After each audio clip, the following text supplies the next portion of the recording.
Dawa una. Bagaimana karakteristik kurma menurut konsep pengobatan klasik? Jadi, karakteristik kurma itu digolongkan menjadi beberapa jenis. Yang pertama, tamer atau kurma masak. Sifatnya panas pada tingkatan kedua dan lembab. Rasanya manis dan kurma ini dapat menguatkan liver atau organ hati dan melunakkan buang air besar. Nah, ini sangat baik bagi limpa sehingga sangat membantu bagi orang yang menderita kekurangan darah. Yang kedua ada rutop atau kurma matang yang belum dijemur.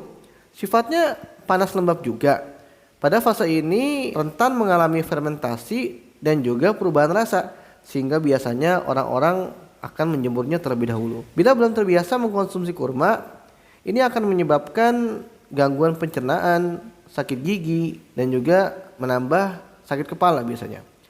Kurma tamar dan juga rutop ini termasuk buah yang paling banyak mengandung gizi yang mengenyangkan dan juga dibutuhkan oleh tubuh.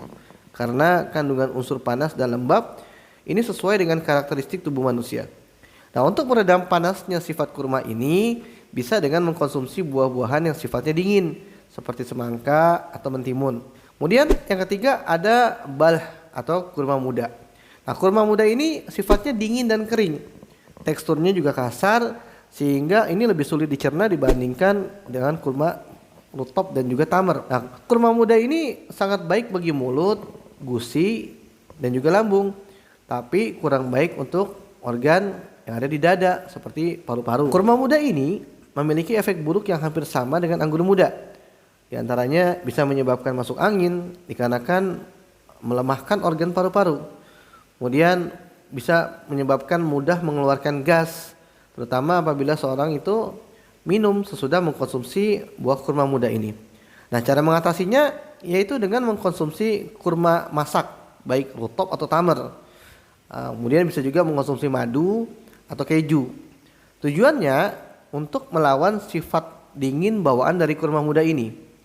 Nah, dan ini sejalan dengan hadis yang diriwayatkan oleh An-Nasa'i dan Ibnu Majah dalam sunannya dari hadis Hisam bin Urwah dari ayahnya dari Aisyah bahwa ia menceritakan Rasulullah SAW bersabda, makanlah kurma muda dengan kurma masak.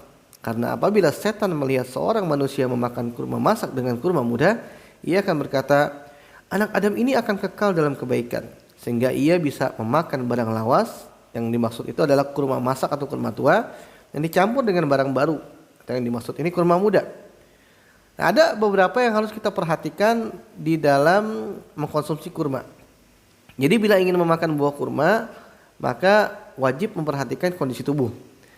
Buah kurma ini berpotensi menimbulkan dahak, timbunan dahak berlebih dikarenakan sifat kurma yang lembab ini.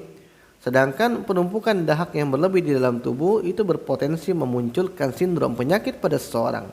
Jadi tidak boleh terlalu banyak di dalam memakan kurma.